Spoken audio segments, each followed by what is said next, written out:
সকলকে জয় যিশু। Shyambazar assembly of god চার্চের অনলাইন প্রার্থনার উপাসনা সভায় সকলকে স্বাগত জানাই। প্রভু যিশুকে ধন্যবাদ দিই যে আজকে সকালে তিনি আমাদের সকলকে আবার তার চরণতলে একসঙ্গে একত্রিত করেছে। ধন্যবাদ করি। আর আসুন আজকে সবার শুরুতে আমরা সকলে মিলে একসঙ্গে প্রার্থনায় একত্রিত হই। Hallelujah, hallelujah. স্বর্গের মহান পিতা শান্তিরাজ ঈশ্বর, তোমাকে ধন্যবাদ করি পিতা। তোমার নামে স্তুতি আরাধনা প্রশংসা করি প্রভু গো। তুমি শান্তির রাজকুমার, তুমি বিক্রমশালী সনাতন পিতা, তুমি আশ্চর্য মন্ত্রী। ধন্যবাদ করি প্রভু তোমার দয়ার জন্য, তোমার কৃপার জন্য, তোমার করুণার জন্য প্রভু গো, যা আমাদের জীবনের জন্য যথেষ্ট প্রভু গো। তোমাকে ধন্যবাদ করি প্রভু গো। আমাদের যে জীবনে তোমার যা কাজ প্রভু, আমরা কখনো তোমাকে ধন্যবাদ দিয়ে দিয়ে শেষ করতে পারবো না পিতা। আমরা যদি পিছন ফিরে তাকাই প্রভু, আমরা নিজেরাই আশ্চর্য হয়ে যাই প্রভু গো, যে তুমি কি আশ্চর্য আশ্চর্য কাজ আমাদের জীবনে করেছো, কি অদ্ভুত অদ্ভুত জিনিস তুমি আমাদের জন্য রেখেছো, যা কিনা আমরা কখনো স্বপ্নেও ভাবতে পারি না। হ্যাঁ প্রভু, ধন্যবাদ করি প্রভু গো, যে স্বর্গের দ্বার খুলে আমাদেরকে আশীর্বাদ করার জন্য পিতা। প্রার্থনা করি প্রভু গো, যে আজকের এই সবার শুরু থেকে শেষ পর্যন্ত প্রভু যিশু প্রথমেই তোমার চরণতলে সমর্পণ করতে চাই পিতা। তোমার পবিত্র আত্মার উপস্থিতি আমাদেরকে দাও প্রভু গো, তোমার পবিত্র আত্মার চালনা তুমি দাও পিতা, যেন প্রত্যেকটা আমরা যখন প্রত্যেকজন যখন তোমার নামের যখন স্তুতি আরাধনা করব পিতা, যখন তোমার সে পবিত্র বাক্য পাঠ করব পিতা, তোমার দাসী যখন পবিত্র বাক্য আমাদের জন্য নিয়ে আসবে প্রভু, সেই বাক্য আমাদের হৃদয়ে তুমি গেঁথে দাও প্রভু, যেন সেই বাক্য অনুযায়ী আমরা জীবনের পথে চলতে পারি পিতা। হ্যাঁ প্রভু, সেই বাক্য শুধু শোনা নয়, যেন সেই বাক্যর উত্তর আমরা দিতে পারি পিতা। তুমি আশীষ করো পিতা। প্রার্থনা করি প্রভু, প্রত্যেকজনকে তুমি আশীর্বাদ করো পিতা। যারা এখনও তোমাকে জানে না, চেনে না প্রভু, তাদেরকেও তুমি আশীর্বাদ করো পিতা, যেন তারা তোমাকে জীবনে জানতে পারে, চিনতে পারে পিতা, যেন তোমার সাথে সাথে যেন চলতে পারে পিতা। তাদের জীবনেও যেন তুমি পরিত্রাণ উপস্থিত করো পিতা। তোমার আনন্দ তোমার সৃষ্ট প্রত্যেকটা মনুষ্যকে তুমি দাও পিতা। হ্যাঁ প্রভু, যেন তোমার প্রেম থেকে কেউ যেন বঞ্চিত না হয় পিতা। আশীর্বাদ করো পিতা। আর প্রভু, প্রার্থনা করি প্রত্যেকজন বিশ্বাসীকে তোমার চরণতলে সমর্পণ করি পিতা। এই কঠিন পরিস্থিতির সময় পিতা, তুমি তাদের পাশে পাশে থাকো পিতা। তাদের হাতকে তুমি শক্ত করে ধরে থাকো পিতা, যেন শেষ পর্যন্ত স্থির থাকতে পারে। সে মাঝপথে যেন কেউ ভ্রান্ত হয়ে না পড়ে পিতা, যেন ক্লান্ত হয়ে না পড়ে পিতা।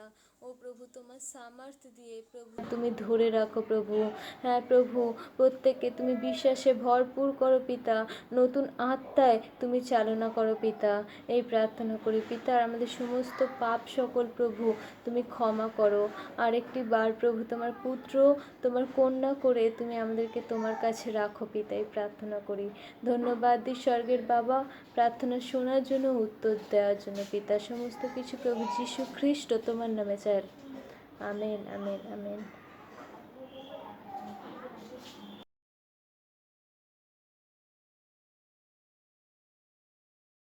সকলকে জয় যিশু। আজকের ষষ্ঠাংশ গীতসংহিতা 1 অধ্যায় 1 থেকে 5 পদ। ধন্য সেই ব্যক্তি যে দুষ্টদের মন্ত্রণায় চলে না, পাপীদের পথে দাঁড়ায় না, নিন্দুকের সবাই বসে না, কিন্তু সদাপ্রভুর ব্যবস্থায় আমোদ করে, তাহার ব্যবস্থা দিবারাত ধ্যান করে। সে জলস্রোতের তীরে রূপিত বৃক্ষের সদৃশ্য হইবে, যথা সময় ফল দেয়, যাহার পত্র ম্লান হয় না, আর সে যাহা কিছু করে তাহাতেই কৃতকার্য হয়। দুষ্টদের সেরূপ নহে, কিন্তু তাহারা বায়ুচলিত তুষের ন্যায়। এই জন্য দুষ্টগণ বিচারে দাঁড়াইবে না, পাপীরাও ধার্মিকের মণ্ডলীতে দাঁড়াইবে না। আমেন। ঈশ্বরের পতিত বাক্যকে আশীর্বাদ করুক। আমেন।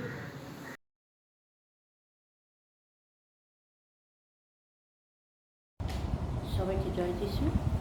বিজি চর্চের পক্ষ থেকে সকলকে স্বাগত জানাই। আসুন ঈশ্বরকে ধন্যবাদ করি, প্রার্থনা আরাধনা উপাসনা করি। ক্রুশে পেয়েছি আমি জীবনের ঠিকানা কষ্টে সান্ত্বনা পেয়েছি জয়, দূর করেছে মৃত্যুর ভয়, ক্রুশেই পেয়েছি আমি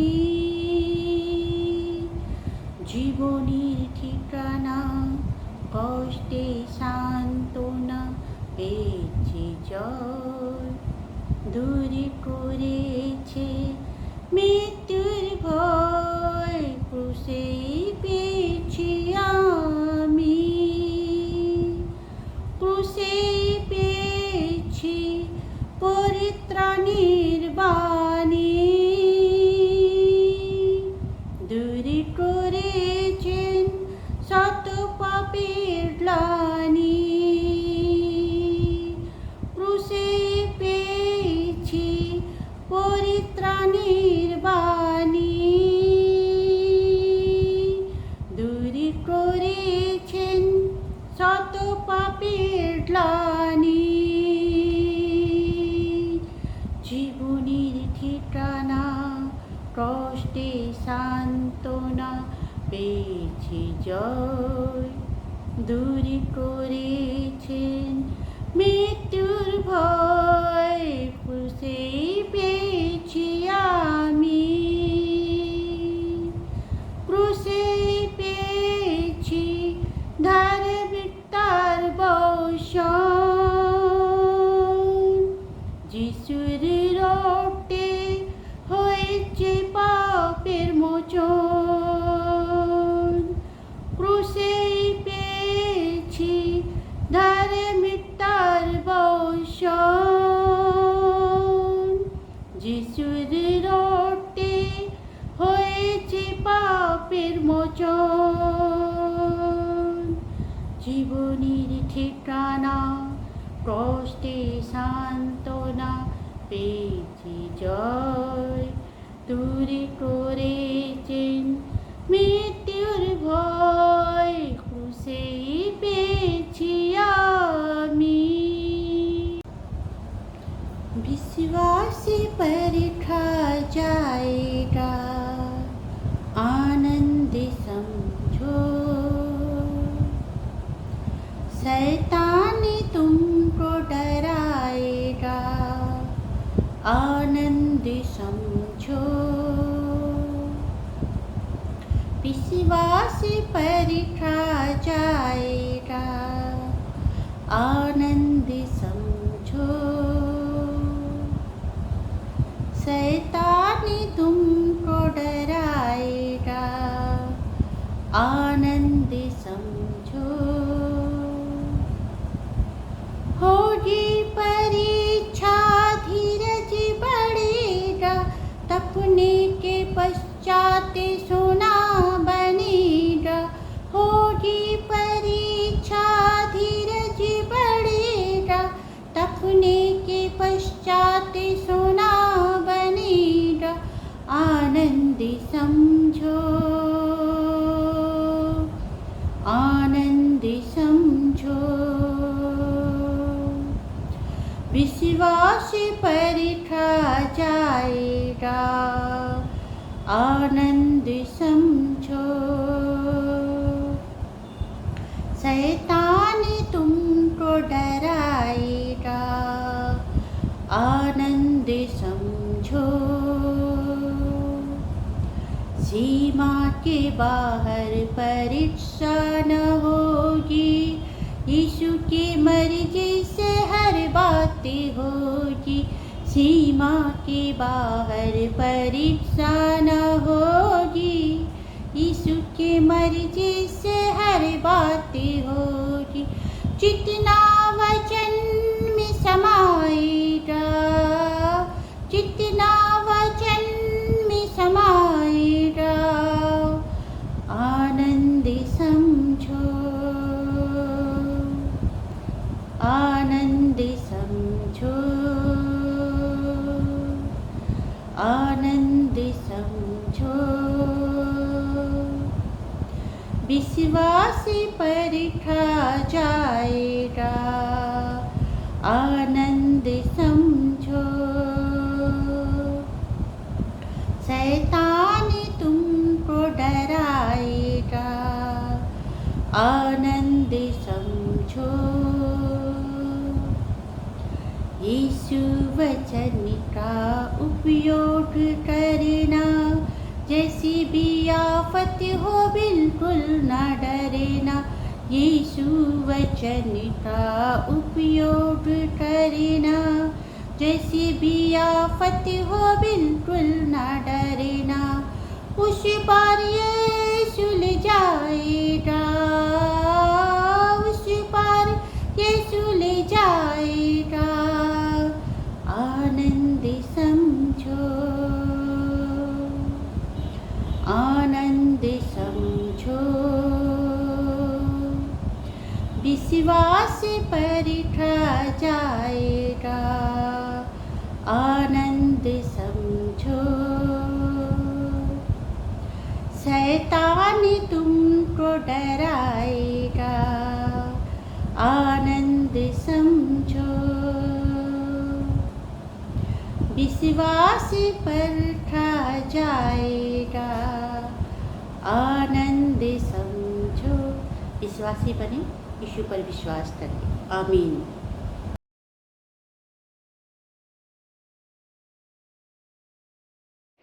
सबको जय मसीह की। आइए हम सब मिलकर आज प्रार्थना करेंगे परमेश्वर के पास। अभी जो हम लोग का प्रॉब्लम चल रहा है, कितने जन बीमार है, कितने जन हॉस्पिटलाइज है, आज हम लोग सिर्फ हीलिंग के लिए आज प्रार्थना करेंगे। आइए, हमको विश्वास है कि जिंदा खुदा आज हम लोग की प्रार्थना को सुनेगा। अपनी आंखें बंद करें और प्रार्थना करें।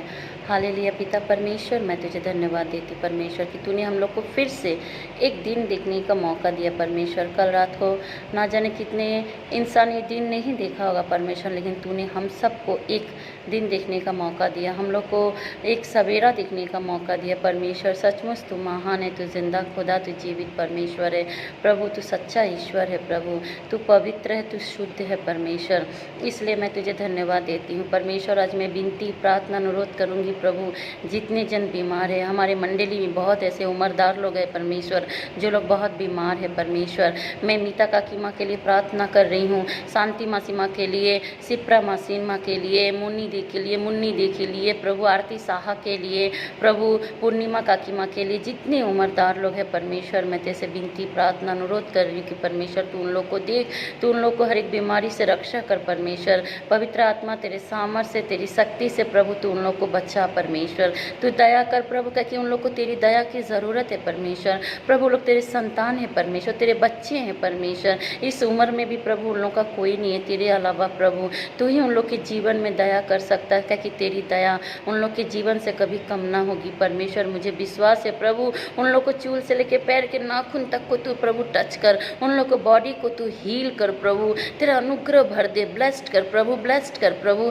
पवित्र आत्मा तू उन लोग को छुड़ा प्रभु, उन लोग को बीमारी से बचा परमेश्वर। मैं विश्वास करती हूँ हमारे मंडल में जितनी उम्रदार लोग हैं परमेश्वर, जितने उम्रदार लोग प्रभु प्रभु यीशु के नाम से उन लोग को चंगा मिले, यीशु के नाम से उन लोग को हील हो, तो उन लोग का पावर अनॉइंटिंग तू दे परमेश्वर। हर एक मसीह भाई बहन को मैं तेरे हाथों के नीचे समर्पण कर रही हूँ। हर एक मसीह भाई बहन को तू रक्षा कर, प्रोटेक्शन के अंदर में रख प्रभु, हर एक प्रॉब्लम से बचा के रख प्रभु। मैं विश्वास करती हूँ परमेश्वर, तेरी दया, तेरी अनुग्रह उन लोग के जीवन से कभी कम ना होगी, क्योंकि तेरा वचन में लिखा है तू मांग मैं तुझे दूंगा प्रभु। तूने और भी कहा है कि तू मांगते मैं तुझे उत्तर दूंगा प्रभु। तू आदि में था, तू अंत भी तू ही है परमेश्वर। तू ही पहला और तू ही शेष है प्रभु, तू ही प्रथम और तू ही शेष है प्रभु। मैं विश्वास करती हूँ तेरे हर एक वचन पे, तेरे हर एक प्रॉमिस पे, कि तूने जो अपने प्रजा के लोग के लिए किया है, तेरा हर एक प्रॉमिस उन लोग के जीवन में फुलफिल हो परमेश्वर। तेरा प्रॉमिस, तेरा प्रतिज्ञा प्रभु उन लोग के जीवन में हो परमेश्वर।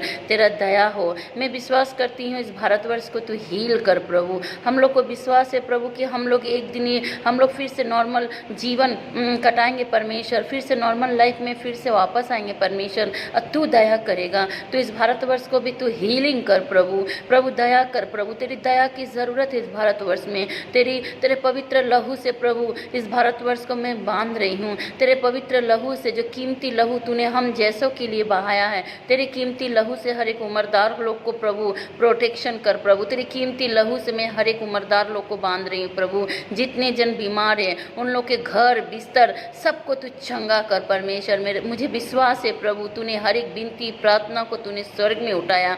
बाबा मैं तेरे विनती कर रही हूँ आज तेरी बेटी की तू हर एक विनती प्रार्थना को तू हाँ करेगा। हर एक जन के जीवन में तू काम कर, तेरा हाथ से तू सबके को आशीर्वाद कर। जो जो दक्षिण हाथ से तू हर एक दिन काम करता है परमेश्वर प्रभु, उस दक्षिण हाथ से तू सबको को रक्षा कर, प्रोटेक्शन कर, आशीष से परिपूर्ण कर। हर एक मसीह भाई बहन के घर को ब्लेस्ड कर परमेश्वर। मैं विश्वास करती हूँ कि तूने मेरी विनती प्रार्थना को तूने सुना और उत्तर दिया। सब चीज़ों को दे के छोटी सी प्रार्थना यीशु के नाम से मांगती हूँ, आमीन।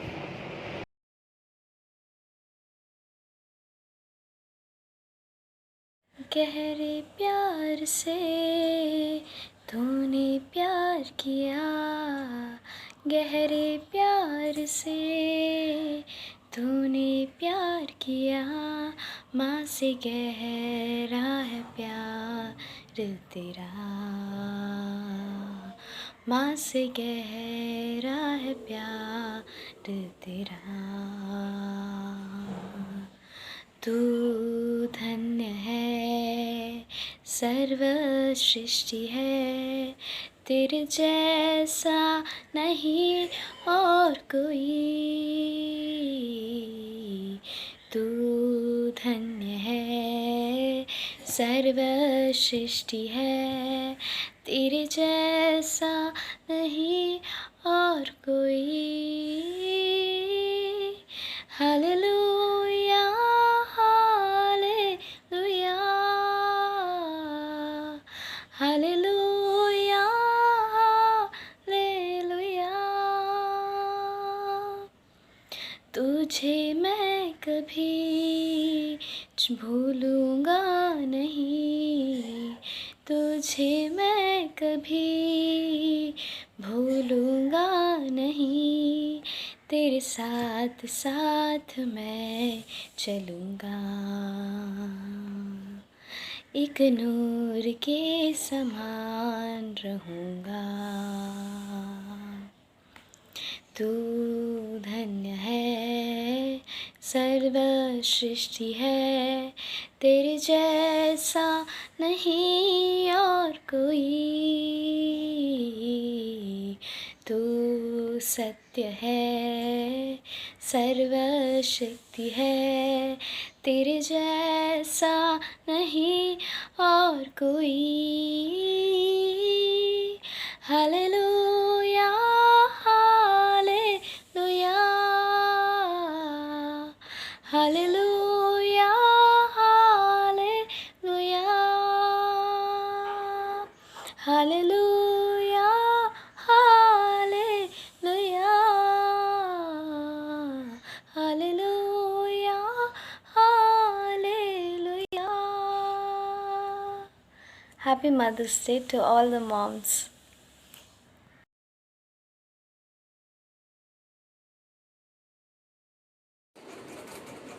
সকলকে জয় যিশু। আসুন আজকে আমরা প্রার্থনা করব আমার প্রত্যেকটি সহভাগী ভাই বোনেদের পরিবারের জন্য, পরিবারে যেন ঈশ্বরের ব্লেসিং থাকে এবং ঈশ্বর যেন কখনো পরিবারের হাত না ছাড়ে। আসুন আমরা চোখ বন্ধ করি ও প্রার্থনা করি। Hallelujah hallelujah. প্রভু যিশু পিতা মঙ্গলময় ঈশ্বর, পবিত্র আত্মা তুমি মহান ঈশ্বর, তুমি যোগ্য, তুমি জীবন্ত পিতা। তোমার প্রশংসা করি, তোমার গৌরব করি পিতা, তোমার নামের মহিমা করি, তোমার নামের প্রভু সেই আদর সমাদর হোক, তোমার নামকে আমরা উচ্চকৃত করি পিতা। ও প্রভু গো, তোমার কাছে যখন আমরা প্রার্থনা করব পিতা, আমরা আমাদের হৃদয় মন আত্মাকে আমরা তোমার কাছে সমর্পণ করব পিতা। আর তুমি আমাদের মনকে প্রভু তুমি খুলে দেবে পিতা, আমাদের অন্তরাত্মায় তোমার সেই পবিত্র আত্মা জাগ্রত হবে পিতা। আর আমরা যা কিছু প্রার্থনা করব সকল প্রার্থনার উত্তর তুমি দেবে পিতা। ও পবিত্র ঈশ্বর, তোমার কাছে প্রার্থনা করি পিতা আমার প্রত্যেকটি সহভাগী ভাই বোনেদের প্রত্যেকটি পরিবারের জন্য পিতা। প্রত্যেকটি পরিবারের প্রত্যেকটি সদস্যকে তোমার চরণে সমর্পণ করি। পরিবারে তোমার প্রসপারিটি থাকুক, পরিবারে তোমার জ্ঞান থাকুক, পরিবারের প্রত্যেকটি মানুষ তোমার শিক্ষানুসারে চলুক। কারণ তোমার বাক্য বলে যে কেহ তোমার শিক্ষানুসারে চলে সে পিতা পুত্র উভয়কেই পায়। হ্যাঁ প্রভু গো, তোমার কাছে প্রার্থনা করি পিতা পরিবারে তোমার সেই শিক্ষার যেন অভাব না ঘটে। পরিবারের একটি আত্মাও যদি তোমাকে জেনে চিনে থাকে পিতা, পিতা সেই একটি আত্মার মধ্যে দিয়ে যেন পরিবারে যে সমস্ত মানুষগুলো, যে সমস্ত আত্মাগুলো তোমাকে জানেনি চেনেনি, তারা যেন তোমাকে জানতে চিনতে পারে। পরিবারের মধ্যে তুমি সমস্ত কিছু জুগিয়ে দিও পিতা। হয়তো এমন হতে পারে যে পরিবারের মধ্যে অনেক দিনের কোনো ঝামেলা রয়েছে, অনেক দিনের কোনো অভিশাপ রয়েছে, অনেক দিনের কোনো সমস্যা রয়েছে, যা তারা সমস্যা সে সমাধান করতে পারছে না। কিন্তু আমরা জানি যে কেউ তোমার নামে ডাকে সে উদ্ধার পায়, যে কেউ তোমার যিশু নাম মুখে নেয় তার জীবনের সমস্ত সমস্যা চলে যায়। হ্যাঁ প্রভু গো, প্রত্যেকটি পরিবারকে তুমি আশীর্বাদ যুক্ত করো, পরিবারে তোমার ব্লেসিং নেমে আসুক পিতা। ও যিশু বাবা, পরিবারের প্রত্যেকে যেন তার মা বাবার বাধ্য হয় পিতা, কারণ হিতোপদেশ তার 1 অধ্যায় 8 পদে বলে, প্রিয় পুত্র, তোমার তোমার পিতা যখন তোমাকে সংশোধন করে তখন তুমি তার উপদেশ শোনো, তোমার মায়ের পরামর্শকে তুমি অবহেলা করো না। তোমার পিতার শিক্ষাসমূহ তোমার মাথার ওপর একটি সুন্দর মালার মতো বা কণ্ঠহারের মতো, যা তোমাকে দেখতে আকর্ষক করে তোলে। হ্যাঁ যিশু বাবা, আমি তোমার কাছে প্রার্থনা করি, তোমার কাছে অনুনয় বিনয় করি, এদিকে তোমার যে বাক্য প্রভু, যে বাক্যের মধ্যে দিয়ে সে পিতামাতার বাধ্য তুমি প্রত্যেকটি সন্তানকে হতে বলেছো। হ্যাঁ আমরা বিশ্বাস করি পিতা, পরিবারের মধ্যে প্রত্যেকটি সন্তান যেন তার পিতামাতার বাধ্য হতে পারে, আর যিশু বাবা আর পিতা মাতাও যেন সন্তানকে সঠিকভাবে লালন পালন করতে পারে। প্রভু গো, যে সমস্ত পরিবারের এমন অনেক মানুষ আছে যে পরিবারের মধ্যে কাজ নেই, তারা খেতে পাচ্ছেন না, তাদের অনেক কিছুর অভাব, বিশেষ করে তোমার সে আর্থিক খাদ্যের অভাব, তুমি সমস্ত কিছু জুগিয়ে দাও প্রভু, কারণ তুমি যোগানদাতা ঈশ্বর। পরিবারের সকল দুর্বলতাকে তুমি সরিয়ে দাও আর তুমি সবল হতে সাহায্য করো, তোমার যিশু নাম সেখানে পৌঁছাক। তুমি যেরকম আমাদেরকে তোমার সেই সহভাগিতার মধ্যে রেখেছো, পরিবারের একে অপরেও প্রত্যেকে নিজের মধ্যে সেই সহভাগিতা সুন্দরভাবে গড়ে তুলুক আর তোমার নামে তারা প্রশংসা পরাক্রম করুক পিতা। প্রত্যেকটি পরিবারে তোমার করুণা, তোমার দয়া নেমে আসুক, প্রত্যেকটি পরিবারকে তুমি স্পর্শ করো পিতা, প্রত্যেকটি পরিবারকে তুমি সেই পরিবারের হাতকে তুমি ধরে থাকো পিতা, যেন পরিবার প্রভু তোমার নামে যেন জয়ী হতে পারে পিতা। ও যিশু বাবা, পরিবারের মধ্যে যদি এরকম হতে পারে যে কোনো পরিবারে হয়তো কোনো মানুষ অসুস্থ হয়ে বিছানায় পড়ে আছে, দীর্ঘদিন ধরে সে রোগে ভুগছে, তোমার ক্ষত দ্বারা তুমি তাকে আরোগ্য করে তোলো, তোমার যিশু নামে তাকে তুমি সুস্থ করে তোলো যিশু বাবা। যখন আমরা তোমার কাছে প্রার্থনা করি, আমরা বিশ্বাস করি পিতা, তুমি আমাদের সেই সমস্ত দায়ভার তুমি গ্রহণ করো। হ্যাঁ পিতা, তোমার কাছে প্রত্যেকটি পরিবারের সমস্ত দায়ভার আমি রাখি পিতা, তোমার চরণে সমর্পণ করি। পবিত্র পিতা, তুমি গ্রহণ করো পিতা। হ্যাঁ প্রভু, আমরা জানি প্রভু তুমি সেই ঈশ্বর, যে ঈশ্বর পিতার সাথে আমাদের হয়ে সেই মধ্যস্থতা করছো, পিতার কাছে তুমি অনুনয় বিনয় করছো যাতে প্রত্যেকটি পরিবার পরিত্রাণ পায়, প্রত্যেকটি পরিবারের সুখ থাকে, সমৃদ্ধি থাকে। ও যিশু বাবা, তোমার কাছে প্রার্থনা করি পিতা, পরিবারের প্রধান তুমি হও পিতা, পরিবারের হাল তুমি ধরো পিতা যিশু বাবা। আর শুধুমাত্র আমাদের এই পরিবারের জন্য না, আমাদের যে আত্মিক পরিবার, আমাদের যে সহভাগিতার পরিবার তুমি দিয়েছো, আমাদের খ্রিস্টীয় ভাই বোনেদের যে পরিবার তুমি দিয়েছো, মণ্ডলীর যে পরিবার তুমি দিয়েছো, সেই পরিবারকেও তুমি একত্রিত রেখো পিতা। পরিবারের মধ্যে তোমার বাক্যে তুমি থেকো পিতা, রেখো পিতা, যেন সেই তোমার বাক্যে যেন আমরা ধ্যান করতে পারি, তোমার প্রার্থনায় যেন আমরা জীবনযাপন করতে পারি। সেই পরিবার যখন আমরা গড়ে তুলেছি, সেই পরিবারের মধ্যে তুমি সহভাগিতা রেখো প্রভু, তুমি সেই একনিষ্ঠতা রেখো পিতা, যেন আমরা ঐক্যবদ্ধ হয়ে তোমার নামকে প্রচার করতে পারি পিতা। ও যিশু বাবা, পরিবারের যে ছোট্ট ছোট্ট সন্তানেরা রয়েছে, তাদের পড়াশোনার দায়িত্ব তুমি নাও, তাদের শিক্ষার ভার তুমি নাও, তোমার জ্ঞান তোমার প্রজ্ঞায় তাদের তুমি গমনাগমন করো, তাদেরকে তুমি প্রার্থনাশীল করো, প্রার্থনা করতে শেখাও। যারা আজও তোমার নাম জানে না, যারা আজও তোমার যিশু নামের সাথে পরিচিত নেই, তাদের সেই পথকে তুমি তৈরি করো, যেন একটি আত্মা তাদের কাছে পৌঁছোক আর তোমার নাম তাদের কাছে বলুক পিতা। পরিবারে হয়তো এমন হতে পারে, এমন অনেক কিছু রয়েছে যে দরজা বন্ধ হয়ে আছে, যে দরজা তারা দীর্ঘদিন ধরে খুলতে পারছে না, হতে পারে সেটা অভাবের দরজা, হতে পারে সেটা সমস্যার দরজা, হতে পারে সেটা অসুস্থতার দরজা। তোমার in the name of Jesus Christ নাসরতীয় যিশুর নামে তুমি ক্যান্সেল করো পিতা, সমস্ত দরজাকে তুমি খুলে দাও পিতা। হ্যাঁ প্রভু গো, আমরা তোমার দ্বারে এসে দাঁড়িয়ে আছি, আমরা তোমার দ্বারে আঘাত করছি পিতা। তুমি আমাদের জন্য প্রভু তুমি সেই নিজেকে ক্ষতবিক্ষত করেছিলে পিতা, আমাদের জন্য তুমি সেই ক্রুশকে নিজ কাঁধে তুলেছিলে যিশু বাবা। তোমার কাছে অনুনয় বিনয় করি, প্রত্যেকটি পরিবারের প্রত্যেকটি মানুষের দায়িত্ব তুমি নাও পিতা, কারণ তুমি একমাত্র জিওবা সালোম। পরিবারে তুমি শান্তি রেখো, কোনো পরিবারে যেন কোনো অশান্তি না থাকে, কোনো পরিবারে যদি কোনো উকিলের সে আইনগত কোনো সমস্যা থাকে তাও তুমি দূর করো। তোমার যিশু নামে সমস্ত সমস্যা থেকে সমস্ত পরিবার সেই মুক্তি হোক, আর পরিবারে তোমার নামে তারা একসাথে তোমার কাছে প্রার্থনা করতে বসুক, পরিবারের প্রত্যেকটি সদস্য তোমার নামকে চিনুক, তারা যেন প্রভু সেই জগতের অন্ধকারের মধ্যে পড়ে না থাকে, যেন তোরা তোমার যিশু নামকে প্রচার করতে পারে। আমি বিশ্বাস করি পিতা, আজকে যখন এই পরিবার নিয়ে আমি তোমার কাছে প্রার্থনা করলাম, তুমি প্রত্যেকটি পরিবারকে আশীর্বাদ করেছো, তোমার নামে তুমি প্রত্যেকটি পরিবারকে বেঁধেছো পিতা, তোমার চরণে তুমি স্থান দিয়েছো পিতা। আর তুমি প্রত্যেককে তোমার সেই প্রত্যেকের নাম ধরে ধরে তুমি ডাকছো যে আয় তোরা আমার কাছে আয়, আমি তোদের জীবন জল দেবো, আমি তোদের অনন্ত জীবন দেবো। বিশ্বাস করি পিতা তুমি প্রত্যেককে আশীর্বাদ করেছো, আর আমি যেই বিষয় তোমার কাছে প্রার্থনা করেছি তুমি সকল প্রার্থনার উত্তর দিয়েছো। ছোট্ট প্রার্থনা প্রভু যিশু তোমার নামে চাইলাম, আমেন।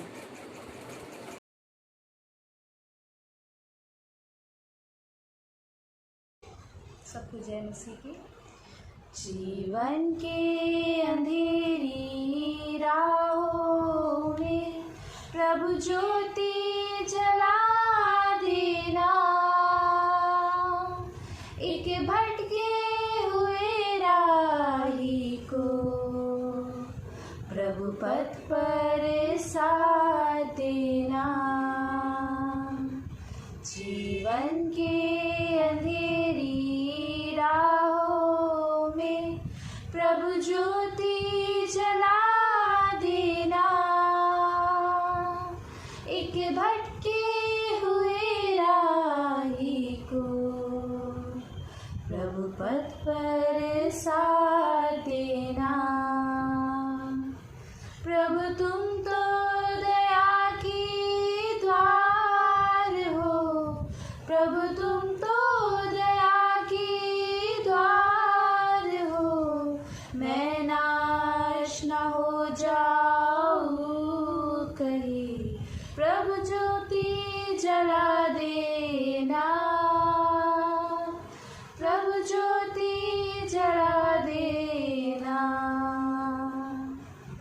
जीवन की अंधेरी राहों में प्रभु ज्योति जला देना,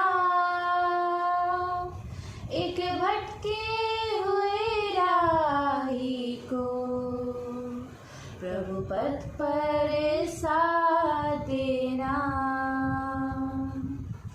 तेरे दर पे मैं आई आज प्रभु, तेरे दर पे मैं आई आज प्रभु, जीवन के डगर में भटकूं न मैं, प्रभु मुझको बचा लेना,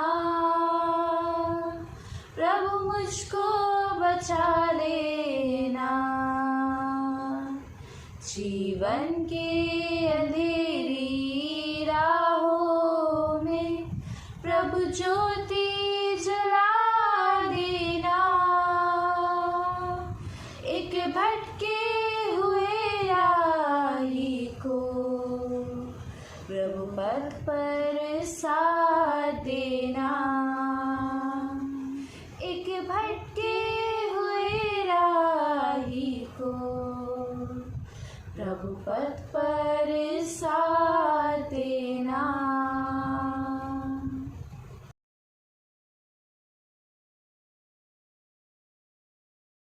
জয় যিশু। আমার প্রিয় ভাই বোন, আমরা সকলে জানি মহামারীর জন্য আমাদের চার্চের সানডে স্কুল, টডলার, ইউথ এই সার্ভিসগুলি বন্ধ, কিন্তু আমাদের মনে আশার অভাব নেই, কারণ আমরা জানি আমাদের যখন প্রভু যিশু আছে তখন আমাদের এই সার্ভিসগুলি একসময় ঠিক খুলবে।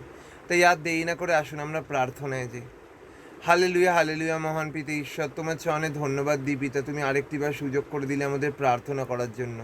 হে পিতা, তোমার কাছে প্রার্থনা করছি আমাদের চার্চের যে church service, Sunday school, youth, toddler এগুলি বন্ধ আছে মহামারীর জন্য, এগুলিকে পিতা তুমি খুলে দিও পিতা। মহামারীকে যেমন তুমি আস্তে আস্তে কমিয়ে দিচ্ছ পিতা, তেমন যেন আমরা এগুলিকে খুলতে পারি পিতা।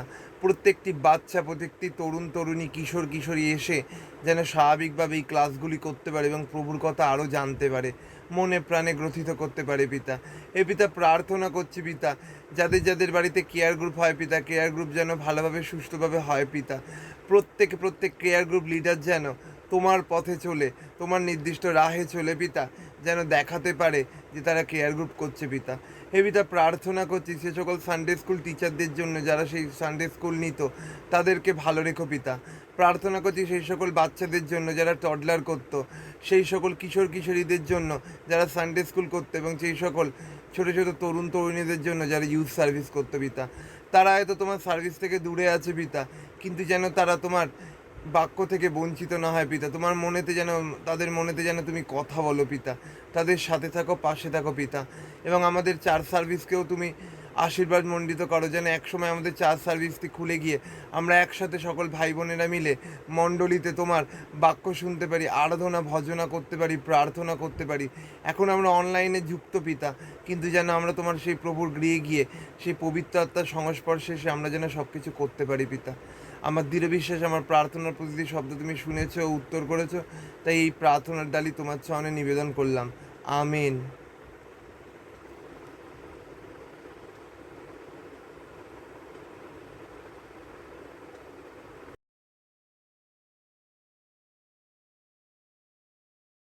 সকলকে জয় যিশু। আসুন আজকে আমরা বাক্য পাঠে যাই। আজকের বাক্য আদি পুস্তক 16 অধ্যায়ের 1 থেকে 15 পদ। ইসরায়েলের জন্ম। আব্রাহামের স্ত্রী সারি নিঃসন্তান ছিলেন এবং হাগার নামে তাহার এক মিস্রীয় দাসী ছিল। তাহাতে সারি আব্রাহামকে কহিলেন, দেখো, সদাপ্রভু আমাকে বন্ধা করিয়াছেন, বিনয় করি তুমি আমার দাসীর কাছে গমন করো, কি জানি ইহা দ্বারা আমি পুত্রবতী হইতে পারি। তখন অব্রাহাম সারির বাক্যে সম্মত হইলেন। এইরূপে কনান দেশে অব্রাম 10 বছর বাস করিলেন। পরে অব্রাহামের স্ত্রী সারি আপন দাসী মিস্রিয়া হাগারকে লইয়া আপন স্বামী অব্রাহামের সহিত বিবাহ দিলেন। পরে অব্রাহাম হাগারের কাছে গমন করিলে সে গর্ভবতী হইল এবং আপনার গর্ভ হইয়াছে দেখিয়া নিজ কর্তৃকে তুচ্ছ জ্ঞান করিতে লাগিল। তাহাতে সারি অব্রাহামকে কহিলেন, আমার প্রতি কৃত এই অন্যায় তোমাতেই ফলুক। আমি আপন দাসীকে তোমার ক্রোড়ে দিয়াছিলাম, সে আপনাকে গর্ভবতী দেখিয়া আমাকে তুচ্ছজ্ঞান করিতেছে। সদাপ্রভুই তোমার ও আমার বিচার করুক। তখন অব্রাহাম সারিকে কহিলেন, দেখো, তোমার দাসী তোমারই হাতে, তোমার যাহা ভালো বোধ হয় তাহার প্রতি তাহাই করো। তাহাতে সারি হাগারকে দুঃখ দিলেন, আর সে তাহার নিকট হইতে পলায়ন করিল। পরে সদাপ্রভু দ্রুত প্রান্তরের মধ্যে এক জলের উনুনের নিকটে সুরের পথে সে উনুই আছে, তাহার নিকটে তাহাকে পাইয়া কহিলেন, হে সারির দাসী হাগার, তুমি কোথা হইতে আসিলে এবং কোথায় যাইবে? তাহাতে সে কহিল, আমি আপন কর্ত্রী সারির নিকট হইতে পলাইতেছি।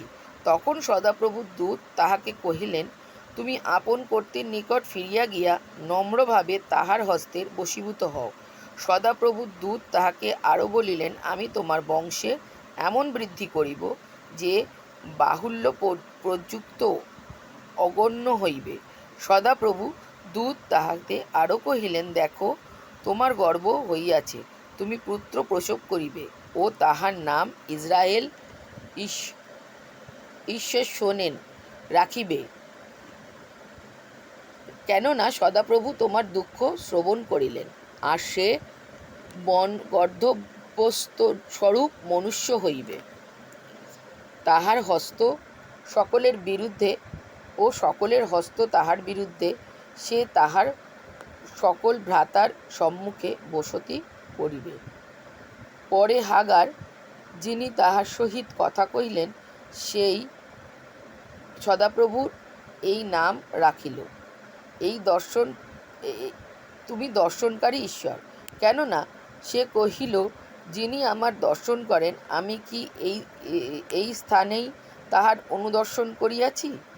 এই কারণ সেই কূপের নাম বেরলহ রই, জীবন্ত মর্দশকের কূপ হইল। দেখো, তাহা কাদেশ ও বেরদের মধ্যে রহিয়াছে। পরে হাগার আব্রাহামের নিমিত্তে পুত্র প্রসব করিল, আর আব্রাহাম হাগারের গর্ভজাত আপনার সেই পুত্রের নাম ইসরায়েল রাখিল। আব্রাহামের 86 বছর বয়সে হাগার আব্রাহামের নিমিত্ত ইসরায়েলকে প্রসব করিল। আমেন।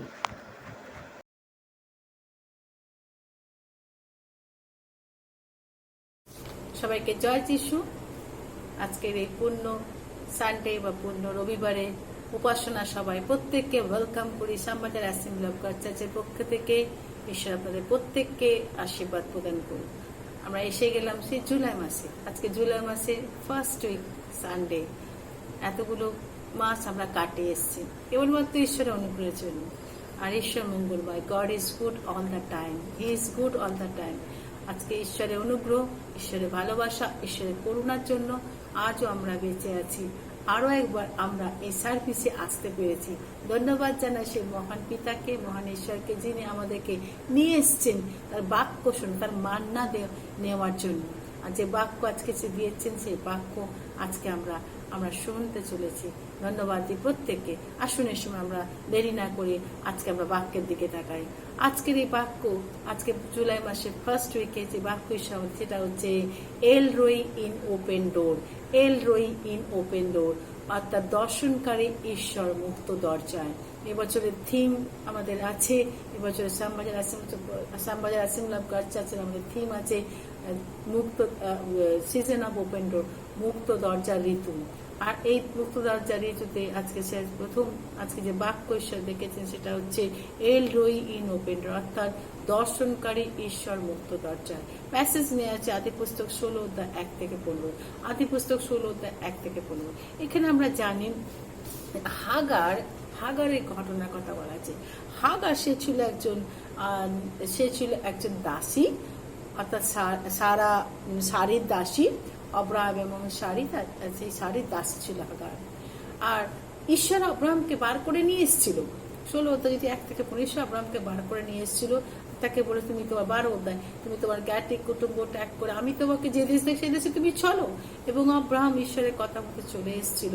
আর যখন সে বেরিয়ে তখন আব্রাহামের বয়স ছিল 75। ঈশ্বর বলেছিল আমি তোমাকে কি করবো, বহু বংশ পিতা করবো, মহাজাতির পিতা করব, তোমার দ্বারা এক মহাজাতি উৎপন্ন, মহাবংশ, তোমার দ্বারা সমস্ত জাতি আশীর্বাদ করতে হবে। 12:1-3 এবং ঈশ্বর তাকে এই কথা। কিন্তু আব্রাহাম যখন বেরিয়ে এসেছিল সারিকে নিয়ে, তখন তার বয়স ছিল আব্রাহামের বয়স ছিল তখন 75 বছর। এবং এই 75 বছর যখন 85 বছর হলো, তখনও কিন্তু কোনো বাচ্চা তাদের হয়নি, কখনো কিন্তু বাচ্চা হয়নি। ঈশ্বর যে প্রতিজ্ঞা দিয়েছিল সেই প্রতিজ্ঞা পালনে ঈশ্বর ছিলেন সক্ষম। কিন্তু সে ছিল কি না, সে কিছুটা ব্যতিব্যস্ত হয়ে পড়েছিল। আর সেই দেখলো ঈশ্বর প্রতিজ্ঞা থেকে ঈশ্বর সেই প্রতিজ্ঞা ফুলফিল হচ্ছে না। তাই সে আব্রাহামকে কি করলো, সে বললো যে তুমি কি করো, সদাপ্রভু আমাকে বন্ধা করেছেন। 16:1 থেকে যদি পড়ি আমরা, সদাপ্রভু আমাদের বন্ধা করেছে, তুমি কি করো, দাসীর কাছে যাও আর হাগারে তুমি কি করো না, তুমি পুত্র ধারণ করো। আর সে কি করলো, এইরূপে কনান দেশে আব্রাহাম 10 বছর কি করলো, বাস করলো। এবং সেখানে তখন সে কি 10 বছর বাস করার পরও যখন তাদের বাচ্চা হলো, তখন সারা তাকে পরামর্শ দিল তুমি যাও। এবং সে কি হলো, হাগারকে নিয়ে আপন স্বামী আব্রাহামের সহিত বিবাহ দিল। হাগারকে নিয়ে আব্রাহামের সহিত কি হলো, বিবাহ দিয়েছেন। এবং পরে আব্রাহাম হাগারের কাছে কি করলো, সেই গমন করলো আর গর্ভবতী হলো। আর যখন সে গর্ভবতী হলো হাগার, তখন হাগার কি হলো, তার মিস্ট্রেস অর্থাৎ সারিকে সে কি করতে, তুচ্ছ জ্ঞান করতে লাগলো। আর তাতে সারি কি বললো, আব্রাহামকে বললো দেখুন এইরকম আমার সে করছে, আর গর্ভবতী হয়েছে দেখে সে আমাকে কি করছে, তুচ্ছ জ্ঞান করছে। আর তখন আব্রাহাম সারিকে বললো তোমার যা ভালো তুমি তাই করো, তোমার যেটা মনে হয় ওর প্রতি করা দরকার তুমি করো। আর তাতে সে কি করলো না, সারি হাগারকে কি করলো, বহু দুঃখ দিল। আর সে তখন এই দুঃখ সহ্য করতে না পেরে, লেখা আছে 6 পদে যে সারি হাগারকে দুঃখ দিল। এই দুঃখ সহ্য করতে না পেরে সে কি করলো, পালিয়ে গেল। পালিয়ে কোথায় গেল, সে গেল যে সদাপ্রভুর দূত কি হলো, একটা উনুনের কাছে সে সেখানে হইলো। আর তার নিকটে দূত তাকে সেখানে আসলো, সে সেখানে ছিল। আর যখন সে প্রান্তরে মধ্যে জলে উনুনের নিকটে সুরের পথে উনুন আছে, সেখানে যখন গেল, আর সেখানে দূত তাকে বলে হে সারির দাসী হাগার, তুমি কোথা থেকে আসছো, কোথায় যাচ্ছ? তখন সে বলল আমি সারির কাছ থেকে কি করছি না, পালিয়ে এসছি। তাকে প্রশ্ন করলে এক উত্তর দিচ্ছে সে এক। তাকে তুমি কোথা থেকে আসছো, কোথায় যাচ্ছ, আর কোথায় যাচ্ছ, কোথা থেকে আসছো, কোথায় যাচ্ছ। 7 পদে কোথা থেকে আসছো, কোথায় যাচ্ছ, 8 পদে। কিন্তু সে বলল কি যে আমি আমার কর্ত্রী অর্থাৎ আমার মিস্ট্রেস সারির কাছ থেকে কি করছি, না পালিয়ে এসছি। তখন দূত তাকে বলে তুমি যাও, ফেরত যাও, তুমি সেখানে কি করো, নম্রভাবে তুমি নম্রতার বশীভূত হও। আর দূত তাকে আরো বললো যে আমি তোমার বংশ কি করবো, বৃদ্ধি করব, এবং এই বংশ এমন বৃদ্ধি করব যে বাহুল্য প্রযুক্ত করে নেবে। সদাপুর তাকে বললো তুমি গর্ব হয়েছে, তোমার গর্ব হয়েছে, এবং তোমার পুত্র যে পোষে তার নাম হবে ইসমাইল, অর্থাৎ ঈশ্বর শোনেন। এবং এই সন্তান যে তুমি সদাপ্রভু তোমার দুঃখকে কি করেছেন, শ্রবণ করেছেন, দুঃখকে শ্রবণ করেছে ইসমাইল, তোমার সন্তানের নাম রাখবে ইসমাইল, তখন তোমার দুঃখকে শ্রবণ করেছেন। আর সে হবে কেমন না বন্য গর্দস্বরূপ মানুষ হবে, এবং সদাপ্রভু এবং তার হস্ত কি হবে না সকলের হস্ত তার বিরুদ্ধে কি সে বিরুদ্ধ হইবে। আর তারপরে সে কি করলো, হাগার তখন যখন দেখলো এই ঘটনা শুনলো, আর সে বললো যে তার সদাপ্রভুদের যখন কথা, তখন হাগার কি করলো, সেই স্থানের নাম রাখলো কি, সে তখন বলল কি তুমি দর্শনকারী ঈশ্বর, আর তিনি আমাকে দর্শন দিয়েছেন, তাই সেই কূপের নাম রাখলো কি বের লোহে রহি, অর্থাৎ জীবক মর্দশকের কূপ, জীবত মর্দশকের কূপ। এই হচ্ছে কি আমাদের কাহিনী। আজকে আসুন আমরা দেখি এখান থেকে অনেক সময় আমাদের এই যখন আমরা এই প্যাসেজ যখন আমরা পড়ি, আমাদের একটি কথাই মনে পড়ে, প্রথম কয়েকটি জিনিস আমরা বুঝতে পারি যে হাগার সে ছিল দাসী, কিন্তু ঈশ্বর সেই দাসীকে কি করেছিল, কৃপা দেখিয়েছিল, দেখিয়েছিল। এবং সেখান থেকে আমরা দেখতে পাই যে সারা ঈশ্বরের প্রতিজ্ঞাতে কি করেছিল, সে ধৈর্য হারিয়ে ফেলেছে। ঈশ্বর প্রতিজ্ঞা করেছে আমি তোমাকে বহু বংশের জাতি করবো, আব্রাহামকে তোমার দ্বারা বংশ বিক্রি করব, বংশ বৃদ্ধি করব, কিন্তু সে অপেক্ষা করতে পারেনি। সে কি অস্থির হয়ে পড়েছিল যে 10টা বছর হয়ে গেল, কোথায় সে ঈশ্বরের প্রতিজ্ঞার ফল। আমার প্রিয় ভাই বোন, সেই ময়ে আমরা অনেকে কি হয়েছি, ব্যস্ত হয়ে পড়ি, আমরা ভুলে যাই ঈশ্বর যে তিনি যে প্রতিজ্ঞা পালনে বিশ্বস্ত ঈশ্বর। থার্ড থিং আমরা দেখতে পাই এখানে যে সারা জোর করে তাকে কি করলো, বিবাহ দিল আব্রাহামের সঙ্গে, এবং আব্রাহাম তার সঙ্গে শয়ন করলে বাচ্চা আসলো। আর যে চতুর্থ আমরা দেখতে পাই যখন সেই বাচ্চা আসলো হাগারে, তখন সে তার মিস্ট্রেসকে কি করলো, অগ্রাহ্য করলো, এবং অগ্রাহ্য করার ফলে শাড়ি আবার তার সঙ্গে কি করলো, অন্য বিহেভ করলো, তাকে এতটাই টর্চার করতে লাগলো, এতটাই করতে লাগলো যে পালিয়ে বেরো। কিন্তু সেখানে ঈশ্বরের দূত তাকে কি করলো, রুখে দিল। সে চলে যাচ্ছ, তাকে প্রশ্ন কোথায় যাচ্ছ, কোত্থেকে এসছো, কোথায় যাচ্ছ, সে উত্তর দিল না। সে উত্তর দিল, সে বললো কি শাড়ি আমার সঙ্গে এই করেছে, আমি আমার শাড়ির কাছ থেকে বেরিয়ে আসছি, পালিয়ে আসছি। অনেক সময় সিচুয়েশন এমন তৈরি, সিচুয়েশনকে আমরা এই করতে পারি। প্রিয় ভাই বোন, সিচুয়েশন যাই হোক না কেন, মনে রাখবেন এই সিচুয়েশনের মধ্যে দিয়ে ঈশ্বর আপনাকে আমাকে নিয়ে যাচ্ছে, যাতে আমরা সিচুয়েশনকে মোকাবিলা করতে পারি। কারণ আমরা ভুলে যাই যে এই সিচুয়েশন ঈশ্বর, god is good all the time. এই সিচুয়েশনের মধ্যে দিয়ে ঈশ্বর কিছু নিয়ে আসতে চলেছে আমাদের জীবনে। আপনার জীবনে দুঃখ, কষ্ট, পেন, সাফারিং, মনে রাখবেন ঈশ্বর তিনি দেখছেন, তিনি কখনো চোখ বন্ধ করে বসে নেই। আপনি হয়তো ভাবছেন যে কি কেমন করে ঘটনা ঘটবে, কি করে হবে, কি করে, কিন্তু ঈশ্বর দেখুন হাগারকে তিনি কখনো সে যখন চলে যাচ্ছে, তিনি বুঝতে পেরেছেন যে হাগার যদি চলে যায় তাহলে কিন্তু কি হবে, সে একটা ইয়াং মেয়ে, সে গর্ভবতী হয়েছে, তার গর্ভের সন্তান, সে কোথায় যাচ্ছে সে জানে না। হয়তো সে অন্য কোনো কারোর হাতে গিয়ে পড়বে, যারা তার সঙ্গে খারাপ বিহেভ করবে। হাগার সম্পর্কে ঈশ্বর চিন্তিত ছিল। প্রিয় ভাই বোন, আজকে প্রত্যেকের জন্য ঈশ্বর চিন্তিত। আপনি হয়তো জানেন না, হয়তো লোকে আপনাকে চিন্তা, কিন্তু ঈশ্বর আপনার জন্য চিন্তা করছেন। এবং তিনি হাগারকে পড়াও, তুমি চলে যাও, তুমি গিয়ে তোমার এই যে পিরিয়ডটা, এই যে প্রেগনেন্সি পিরিয়ডে তুমি সেখানে খাবার দরকার, তোমার শেল্টার দরকার, নিরাপদ, তুমি সেখানে চলে যাও। তাকে ফেরত পাঠালো। এর সঙ্গে শুধু ফেরত পাঠানো, তাকে ব্লেসিং দেবার, তোমার দ্বারা তোমার গর্ভে যে সন্তান আছে তার নাম ইসমাইল। ঈশ্বর শোনেন, ঈশ্বর শোনেন। এই হচ্ছে ফ্যাক্ট। আজকে আমরা দেখব যে এই ঘটনার মধ্যে দিয়ে ঈশ্বর আমাদের কি শেখাতে চলেছে। আজকে আপনি হয়তো অনেক রকম দুঃখের মধ্যে দিয়ে হাঁটছেন, আপনার সাফারিং সিচুয়েশন এতটাই টাফ যে আপনি সিচুয়েশন থেকে পালিয়ে যাচ্ছেন। মনে রাখবেন, সিচুয়েশন থেকে পালালে চলবে না। এই সিচুয়েশনের থেকে পালালে হয়তো আপনি হয়তো সিচুয়েশন থেকে পালাবেন, কিন্তু ঈশ্বরের পরিকল্পনা যে আপনার পিছনে রয়েছে তা আপনি নিজেও জানেন না। ঈশ্বর তার পরিকল্পনা আপনার পিছু পিছু পাঠাচ্ছে, সেটা আপনি নিজেও বুঝতে পারছেন না। আজকে সিচুয়েশনকে মোকাবিলা করুন। হাগার বুঝতে পারেনি যে তার জন্য ঈশ্বর কি বড়, তাকে এই সিচুয়েশনের মধ্যে ঈশ্বর রেখেছিল যাতে সে পরিপক্ক, যাতে সে শেল্টার নিতে পারে। কিন্তু হাগার এতদিন সেখানে ছিল, কিন্তু তবুও সে হয়তো সে বিশ্বাস রাখতে পারেনি। হাগার 10টি বছর তার সেখানে সে কেটেছিল। 10টি বছর সে কি ছিল, আব্রাহাম এবং সারির পরিবারের সঙ্গে যুক্ত ছিল। সে দেখেছিল সে যে এই ঈশ্বরের কথা, সে শুনেছিল ঈশ্বরের কথা। টাইম টু টাইম হয়তো সেই আব্রাহাম এবং সারির এই কথা সে শুনতো, কিন্তু তবুও সে কি বিশ্বাস রাখতে পারেনি, কারণ সে সিচুয়েশন তাকে এতটাই করেছিল যে পালাচ্ছে। প্রিয় ভাই বোন, ঈশ্বর প্রত্যেকটা মানুষকে কিন্তু কি করেন, তিনি জানেন। প্রত্যেকটা মানুষকে সিচুয়েশনের মধ্যে দিয়ে অ্যালাউ করেন, যাতে সেই মানুষ, আপনি এবং আমি যারা যদি সিচুয়েশনে ব্যাড সিচুয়েশনের মধ্যে দিয়ে হাঁটছি, আমরা যেন কি করতে পারি, আমরা স্ট্রং হতে পারি। কারণ এই পরিকল্পনা, যদি হাগার পালিয়ে যেত ইজিপ্টে, তাহলে কিন্তু কখনোই সে কিন্তু কি হতো না, সে এত বড় প্রতিজ্ঞা, এত বড় পরিকল্পনা তার জীবনে ফুলফিল হতো না, এত বড় ব্লেসিং সে জীবন থেকে পেত না।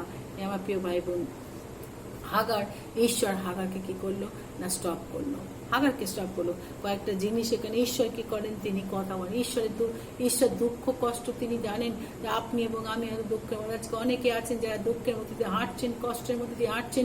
আপনি ভাবছেন ঈশ্বরকে আমার দিকে তাকাচ্ছেন না, আর কতদিন আমি এই দুঃখ করবো, আর কতদিন আমি এই কষ্ট সহ্য করবো, কামান ঈশ্বর তুমি আমার দিকে তাকাও। ঈশ্বর তাকে বলতে, ঈশ্বর বলছেন কামান তুমি ওয়েট করো, তুমি ক্ষান্ত হওয়ার জন্য আমি তোমার ঈশ্বর। ঈশ্বর তিনি মঙ্গলের ঈশ্বর। ঈশ্বর কখনো তিনি কি করেন না, কখনো তিনি ভুল কাজ করেন না। ঈশ্বরের প্ল্যান, তার সেই প্ল্যান পরিকল্পনা তিনি কার্য করেন। আজকে আপনি যে অবস্থার মধ্যে দিয়ে সিচুয়েশনের মধ্যে যাচ্ছেন, মনে রাখবেন আপনি সেখান থেকে সিচুয়েশনকে কখনো ফেলে ছুটবেন না। ঈশ্বর যতক্ষণ আপনাকে সেখান থেকে নিয়ে যায় না, প্রিয় ভাই বোন, ঈশ্বর জানেন কখন আপনাকে কোথা থেকে বার করাতে হবে, কখন কোথায় আপনাকে কোথায় নিয়ে যেতে পারেন, ঈশ্বর আর জানেন। আজকে সেই জন্য আপনি বেস্টিল, আপনি ধৈর্য ধরুন। ঈশ্বর আপনাকে কি করুন না, ঈশ্বর আপনার জন্য বড় পরিকল্পনা রেখেছে। সেই সিচুয়েশনের মধ্যে দিয়ে আপনি যখন সিচুয়েশনের মধ্যে দিয়ে হাঁটবেন, ঈশ্বরের পরিকল্পনা, ঈশ্বরের প্রমিস বাক্য আপনার সঙ্গে রয়েছে। ঈশ্বর তার প্রমিস পালনে, প্রতিজ্ঞা পালনে সর্বকবি উদ্যোগী ঈশ্বর। আজকে এই প্রান্তরে আজকে আপনি হয়তো সেই প্রান্তরের মধ্যে দিয়ে আপনি সিচুয়েশন সহ্য করতে না পারে প্রান্তরের মধ্যে দিয়ে ছুটছেন, কিন্তু ঈশ্বর বলছেন কামান তুমি আর এরকম করো না, আমি তোমার জন্য একটা বড় পরিকল্পনা করেছি, সে মঙ্গলের পরিকল্পনা। আজকে দেখুন এখানে আমরা দেখি সারা অত্যাচার সহ্য করতে না পেরে হাগার কি করেছিল, সে পালাচ্ছিল, কিন্তু ঈশ্বর তাকে পালাতে দেয়নি, বরং তাকে বলে তুমি গো ব্যাক, তুমি চলে যাও, তোমার কর্তৃর কাছে তুমি বশীভূত হও, তার বশ্যতার স্বীকার করো। এরকম একটা জিনিস আজকে আমরা দেখাতে, এখানে কয়েকটা জিনিস ঈশ্বর আমাদের বলতে চেয়েছে। নাম্বার 1, ঈশ্বর কি করলেন না, হাগারের এই চরম মুহূর্তে, হাগারের এই সিচুয়েশনে, অস্থির সিচুয়েশনে, তার এই সে যখন পালিয়ে যাচ্ছে কর্তৃর বাড়ি থেকে, অর্থাৎ আব্রাহামের বাড়ি থেকে সে দৌড়াচ্ছে, রান হয়ে গেছে, কারণ এত সে অত্যাচার সহ্য করতে পারছিল না, সে যখন চলে গেছে, আর ঈশ্বর তার সঙ্গে কথা বলার জন্য কি করলো, সেই প্রান্তরে, সেই অনুর কাছে, সেই জলের অনুর কাছে কি করলো না, সুরের পথে যে অনু সেখানে এসে তাকে তার সঙ্গে কথা বললো। আজকে হয়তো আপনার সঙ্গে কথা বলার জন্য কেউ নেই, আপনার দুঃখ কষ্ট শেয়ার করার মতো কোনো লোক নেই, কিন্তু মনে রাখবেন ঈশ্বর আপনার সঙ্গে কথা বলার জন্য আপনার কাছে আসতে পারেন। কিন্তু ইম্মানুয়েল, তার নাম হচ্ছে ইম্মানুয়েল, তিনি সর্বত্র বিরাজমান, তিনি আমাদের সহিত ঈশ্বর। আজকে হাগারে সেই কথা বলার, তার দুঃখ কষ্ট শোনার মতো তো কেউ ছিল না, আর তাই তো সে পালিয়ে যাচ্ছিল, কিন্তু ঈশ্বর তার সঙ্গে তার দূতকে পাঠানো, সদাপ্রভুর দূত কি করলো, সেখানে আসলো এবং তার সঙ্গে কি করলো, তাকে কথা বলে উৎসাহিত করলো। আজকে আপনার দুঃখ কষ্টের সময় একমাত্র ঈশ্বরের বাক্য আপনাকে, এই স্বয়ং ঈশ্বর তাকে আপনাকে কি করতে পারে, আপনাকে ভরসা দিতে পারে, উৎসাহিত করতে পারে। সেকেন্ড থিং হচ্ছে কি না, হাগার জানতো না কোথায় যাচ্ছে। তাকে প্রশ্ন করেছিল, হাগার তুমি কোথা থেকে আসলে, কোথায় যাবে? সে করলো, আমি আমার কর্তৃশ্বরের নিকট থেকে পালাচ্ছি। উত্তর এক প্রশ্ন করছে, উত্তরে আর এক দিচ্ছে। সে জানতো না কোথায় যাচ্ছে। যখন মানুষ কোনো সিচুয়েশন, তাপ সিচুয়েশনের পরে অত্যাচারের মতো, তখন সে ভুলে যায়, তার সে সেন্সকে হারিয়ে ফেলে। আর সে হাগার জানতো না সে কোথায় যাচ্ছে, সে শুধু ওইটুকু বলেছিল আমি আমার থেকে পালাচ্ছি, অর্থাৎ তার নিরাপত্তা ছিল না, সে কোন রাস্তায় যাচ্ছে সে জানে না, কোন পথে গিয়ে উঠবে সে জানে না, তার জন্য কি অপেক্ষা করে সে জানে না, তার সেই প্রভিশন পাবে কিনা জানে না, তার বাচ্চা ঠিকভাবে সে ডেলিভারি হবে কিনা তাও সে জানতো না, সে জানে না। ঈশ্বর, সে জানতো না সে কোথায় যাচ্ছে, ঈশ্বর তাকে কি করলো, থামিয়ে দিল। ঈশ্বর জানতো যদি সে ছুটে যাচ্ছে, সে যদি ইজিপ্টে গিয়ে যে কোনো জায়গায় সে ইজিপ্টে ঢোকে, হয়তো তার এই প্রেগনেন্সির সময় সে ঠিকমতো শেল্টার পাবে না, খাবার পাবে না, অত অন্য কোনো অজানা লোকের হাতে গিয়ে সে পড়বে, তার জীবন বিপন্ন হবে। প্রিয় ভাই বোন, ঈশ্বর তাকে প্রিয় ভাই বোন, অনেক সময় আমাদেরকে ঈশ্বর কি করে থামিয়ে দেয়। সিচুয়েশনের জন্য যখন আমরা ছুটে বেড়াতে যাই, ঈশ্বর আমাদেরকে থামিয়ে দেয়, ঈশ্বর থামিয়ে দেয়। আপনি তো জানেন না, যাত্রা পুস্তক যদি দেখেন সেখানে ঈশ্বর কিভাবে যখন সেই মসির নেতৃত্বে ইসরায়েল জাতি বেরিয়েছিল ফরনের দাসত্ব থেকে, আর সে তাদের পিছু পিছু ফরনের সে সৈন্যবাহিনী ধাওয়া করছিল, ঈশ্বর তাদেরকে কি করলো, থামিয়ে দিয়েছিল। বাক্য বলছে 4:14 ঈশ্বর তাদেরকে কি করলো, তাদের পথকে অবরুদ্ধ করেছিল, থামিয়ে দিয়েছিল। ঈশ্বর থামিয়ে দেয়। আজকে আপনি হয়তো সিচুয়েশনের মধ্যে আপনি রানিং করছেন, রান, কিন্তু ঈশ্বর আপনাকে থামিয়ে দেবেন না। হাগারকে থামিয়ে দিয়েছিল। সেকেন্ড থিং হচ্ছে কি না, হাগারকে ঈশ্বর কি করেছিল না, ঈশ্বর হাগারকে তার ব্যথার কথা শুনেছিল, ব্যথার কথা, তার দুঃখ কষ্ট শোনার মতো। কেন হাগারকে দুঃখ কষ্ট শোনার মতো কাউকে কিছু থাকতে হবে। ঈশ্বর হাগারকে কি করলো না, ব্যথার কথা শুনলো।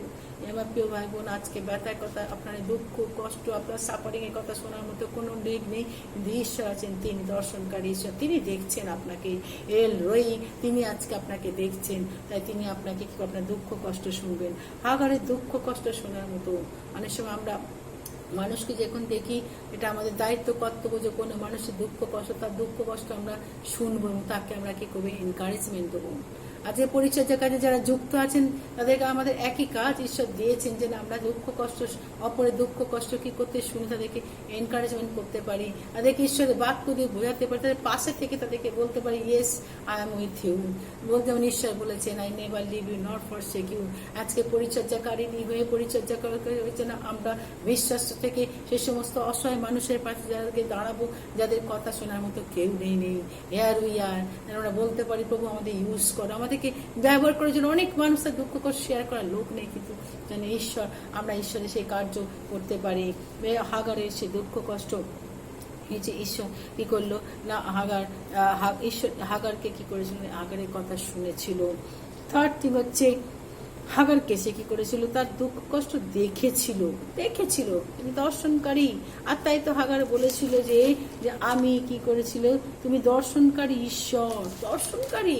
হাগারে যখন দুঃখ কষ্ট হলো, অনেকটা লাঘব হলো, তারও সে কি হলো, দুঃখ কষ্ট সে কি করলো না, সে দুঃখ কষ্ট সে শোনার পর থেকে লাঘব হলো। আমার প্রিয় ভাই বোন, ঈশ্বর তিনি কি করেন না, তিনি আজকে আপনাকে কি করবেন, আপনার সেই দর্শনকারী ঈশ্বর, তিনি দর্শন দিচ্ছেন, শুনছেন আপনার কথা, দেখছেন আপনার কথা। তিনি আজকে, আপনি প্রত্যেকটি কথা যখন বলেন, ঈশ্বরের দূতগণ আপনার কথা শুনেন, ঈশ্বরের দূতগণ আপনাকে সারাউন্ডিং করে রয়েছে, ঈশ্বরের দূতগণ আপনার সঙ্গে থাকে, ঈশ্বর সেই দূতগণকে আজ্ঞা দিয়েছেন, দূতগণ আমাদেরকে সেবা করে। আমার প্রিয় ভাই বোন, ঈশ্বর তিনি আজকে কি করছেন না, তিনি দর্শনকারী দেখছেন, আপনার দুঃখ কষ্টকে দেখছেন। চতুর্থ হচ্ছে কি, ঈশ্বর হাগারকে যে পরিকল্পনার কথা বলেছিল, যে হাগার তোমার জন্য একটা বিউটিফুল পরিকল্পনা করেছিল, তাকে বললো তোমার গর্ভে কি যে সন্তান আসছে, আর সেই সন্তান হচ্ছে কি না, সেই সন্তান হচ্ছে কি না, তার নাম তুমি রাখবে ইসমাইল, তাকে সেই প্রতীকের কথা বলেছিল। ভাই বোন, ঈশ্বরের পরিকল্পনা, আমরা দুঃখ কষ্টের মধ্যে দিয়ে ঈশ্বরের কোনো বড় পরিকল্পনা আছে। দুঃখ কষ্টের সময়, সিচুয়েশনের সময়, পেইনফুল সিচুয়েশনে আপনি কখনো রান করবেন না, বরং ঈশ্বর আপনাকে যতক্ষণ না সেই কমান্ডিং না দেন, আপনি পজ নিন, আপনি থামুন, এবং ঈশ্বরের সাগরকে যেমন থামি সেরকম আপনাকে থামাতে চান, মানে আপনি বুঝুন এবং ঈশ্বর কি বলতে চান, নেক্সট স্টেপস কি আছে, ঈশ্বর জন্য আপনার জন্য কি রেখেছেন নেক্সট স্টেপ, সেটা ঈশ্বর আপনাকে দেখাতে চান।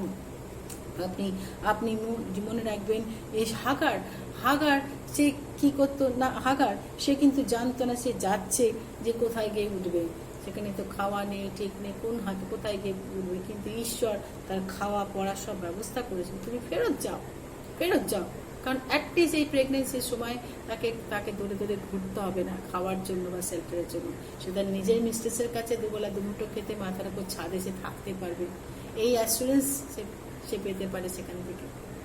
ভাই বোন, তাকে ফেরত পাঠালো। হাগার কিন্তু অনেকটা বোকার মতো কাজ করছিল, কিন্তু ঈশ্বর তাকে কি করলো, আবার নিয়ে আসলো না। অনেক সময় আমরা রাগের মাথায় পালিয়ে যাই, আমরা অবুঝের মতো কাজ করি, বুদ্ধিহীনের মতো কাজ করি, কিন্তু ঈশ্বর বুদ্ধিমান, তার বুদ্ধির আত্মা নেই, তাকে তিনি ফেরত পাঠালেন। তাই প্রথম আমরা দেখলাম ঈশ্বর হাগারের কি কত কথা শোনার জন্য দূতকে পাঠালেন। সেকেন্ড থিং আমরা দেখলাম ঈশ্বর হাগারের কথা শুনেছিল। থার্ড থিং আমরা দেখলাম যে ঈশ্বর কি করলো না হাগারের সেই তার দুঃখ কষ্টকে কি করেছিল এগুলো দেখেছিল, তাই তো হাগার বলতে পেরেছিল যে দর্শনকারী ঈশ্বর। নেক্সট চতুর্থ হচ্ছে কি ঈশ্বর তার পরিকল্পনা হাগারকে জানিয়েছিল। এই পরিকল্পনা রয়েছে তোমার গর্ভে তার না সন্তান, তার নাম ইসমাইল, তুমি পুত্র প্রসব করো বলে দিচ্ছে। পুত্র প্রসব তার নাম রাখবে ইসমাইল 11, কেন সদাপ্রভু তোমার দুঃখ শোভন করেছেন। আর সে কি হবে? বর্ণ গর্দভ স্বরূপ মনুষ্য হবে, তার হস্ত সকলের বিরুদ্ধে, সকলের হস্ত তার বিরুদ্ধে হবে, এতটাই সে শক্তিশালী হবে। তার সকল ভাতার সম্মুখে সে বসে থাকবে। এই পরিকল্পনা সে জানিয়েছিল। আমার প্রিয় ভাই বোন, লাস্ট বাট নট লিস্ট হাগারকে ঈশ্বর কি করেছিল?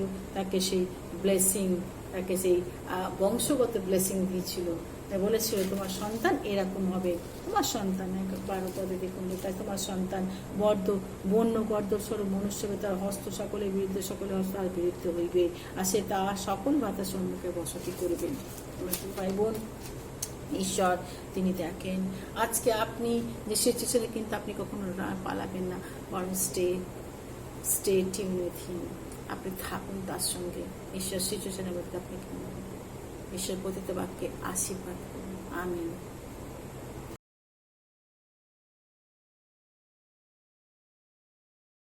আসুন এসব আমরা প্রার্থনা যাই।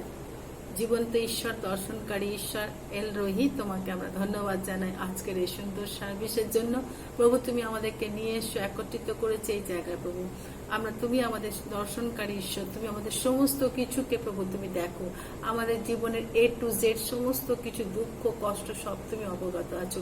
প্রার্থনা করছি এই সময় প্রভু, যত মানুষের দুঃখ কষ্ট নিয়ে তারা আজকে এই সার্ভিসে বসেছে, তাদের দুঃখ কষ্ট শোভনকারী ঈশ্বর হিসাবে তুমি তাদের পাশে থাকো। প্রভু তুমি দেখাও যে তুমি প্রভু জীবন্ত ঈশ্বর, তুমি শোনো প্রভু, তুমি আমাদের ব্যথাকে পূরণ করতে পারো, আমাদের ব্যথাকে কোমল সেই তোমার কোমল হাত দিয়ে স্পর্শ করতে পারো। প্রার্থনা করছি প্রভু যিশু, আজকে এই সিচুয়েশনের মধ্যে অনেকে প্রভু দুঃখ জানানোর মতো কেউ নেই, তুমি তাদের দুঃখকে শোনো। হাগারের দুঃখ শোনার মতো কেউ ছিল না, আর তাই তো প্রভু তুমি তোমার দূতগণকে সেখানে প্রেরণ করেছিলে। ঈশ্বর তুমি তোমার মহিমায় তুমি স্বমহিমায় তুমি উচ্চকৃত প্রভু।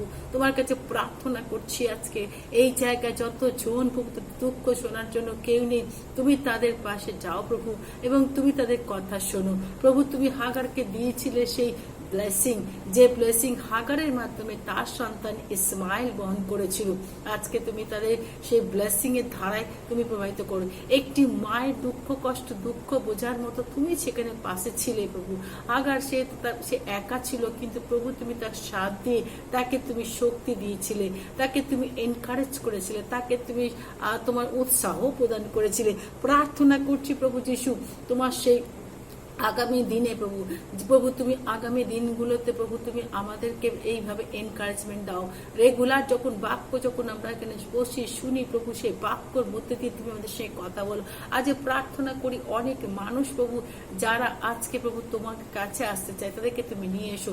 প্রার্থনা করছি প্রভু তুমি তোমার সে আরোগ্যতার হস্ত দিয়ে তুমি তাদেরকে অনেককে সুস্থ করো প্রভু। তুমি তাদেরকে প্রার্থনা করি তাদের জীবন থেকে সেই অসুস্থ চলে যাচ্ছে প্রভু, কারণ যিশু নাম যেখানে সেখানে শয়তান পালায়, সেখানে অসুস্থ থাকতে পারে না প্রভু। যারা বেড রিডেন হয়ে আছে তাদেরকে তুমি সুস্থ করেছো, যারা প্রভু অন্ধকারের মধ্যে হাঁটছে তাদেরকে তুমি আলোর পথে নিয়ে এসছো। প্রার্থনা কর দর্শনকারী ঈশ্বর এল রোহি, তুমি কখনো ঘুমাও না, কখনো তুমি প্রভু ঢুলে পড়ো না, কারণ তুমি আমাদেরকে ভালোবাসো। ও প্রভু প্রার্থনা করছি আজকে প্রত্যেক জনের জন্য, যত লোক এই সার্ভিস শুনছে, যত লোক এখানে বসে আছে, something new in their life প্রভু। হাগারের জীবন, হাগার যদি আজকে প্রভু তুমি তার সঙ্গে কথা না বলতে, সে কিন্তু সে জানতে পারতো না ঈশ্বর কি প্ল্যান করার জন্য করেছে। হাগারের জন্য তুমি কত সুন্দর প্ল্যান করে রেখেছিলে প্রভু, আর তুমি তাকে জানান দিলে। সেই ময়ে প্রভু আজকে অনেক মানুষ যারা আমাদের জীবনের সিচুয়েশন যখন আসে, এই সিচুয়েশনকে দেখলে প্রভু আমরা ভয় পাই, কিন্তু আমরা জানি সিচুয়েশনের মধ্য দিয়ে যখন আমরা হাঁটি আর সেই জায়গায় তুমি আমাদের শক্তি দিয়ে আমাদেরকে ধরে রাখো, কারণ তুমি শক্তি প্রদান করা ঈশ্বর। প্রার্থনা করছি প্রভু যিশু নামে, আজকে তুমি শক্তি দাও সে সমস্ত মানুষদের যারা শক্তি হারিয়ে ফেলেছে, সিচুয়েশন থেকে যেন তারা না পালায় প্রভু, সিচুয়েশনকে মোকাবিলা করার মতো শক্তি সামর্থ্য তুমি তাদেরকে দাও। ও ঈশ্বর এল রহি, তুমি মুখ তাকাও, তুমি তাদের দুঃখকে দেখে এবং তাদেরকে এনকারেজমেন্ট দাও যেন তারা জয়ী হতে পারে। প্রার্থনা করছি প্রভু যিশু, অনেক পরিবারে প্রভু তাদের সেই যে যারা প্রভু গোপন দুঃখ কষ্ট চেপে রেখেছে, তাড়নার মধ্যে দিয়ে চলছে, ও প্রভু তাদের পাশে থেকে তুমি তাদেরকে সামর্থ্য দাও। ও প্রভু তোমার কাছে প্রার্থনা করছি, এমন দিন আসছে প্রভু যখন তুমি তোমার লোকেদেরকে তুমি তাদের সহভাগিতার মধ্যে দিয়ে নিয়ে যাবে। এমন দিন আসছে প্রভু যখন আমরা দেখতে পাচ্ছি যে তুমি আমাদেরকে কিভাবে ডে বাই ডে তোমার সাহচর্যে তোমার এনকারেজমেন্ট আমাদেরকে নিয়ে যাচ্ছ। প্রভু তোমার কাছে প্রার্থনা করছি যে তুমি আমাদেরকে শিখিয়েছো সিচুয়েশন কিভাবে কন্ট্রোল করতে হয়। তুমি হাগারকে শিখিয়েছিলে, হাগারকে তুমি কখনো বলনি হাগার পালিয়ে এসছে সিচুয়েশন থেকে, কিন্তু তুমি তাকে আবার ফেরত পাঠে সেই জায়গায়, যাতে সে সিচুয়েশনের মধ্যে দিয়ে ঈশ্বরের উপর নির্ভর করে এবং তার সে ঈশ্বরের যে প্রতিজ্ঞা সে কোনো ফুলফিল যেন সে দেখতে পারে। ধন্যবাদ জানাই প্রভু যিশু, আমাদের জীবন যেন ব্যাড সিচুয়েশন যখন আসে সেই সিচুয়েশন থেকে আমরা না পালাই, বরং আমরা বলতে পারি ঈশ্বরের পাচনি এবং যষ্টি আমার সঙ্গে আছে, আমি কখনো ভয় করব না। ধন্য তোমার নাম, প্রত্যেকের সঙ্গে থাকো ঈশ্বর, তুমি মহান ঈশ্বর, তোমাকে আমরা গৌরব দিই। আব্বা পিতা এলোহি এল সাদ্দাই জহবা শালাম জহবা শামা, তোমাকে আমরা গৌরব দিই, গ্লোরি তোমার মহিমা হোক প্রভু। আর একবার তোমাকে ধন্যবাদ দিই, সমস্ত তোমার হাতে দিয়ে যিশু নামে এই প্রার্থনা চাইলাম, আমিন। ঈশ্বর তার আশীর্বাদ করুন, প্রত্যেককে আশীর্বাদ করুন। গড ব্লেস ইউ, জয় যিশু।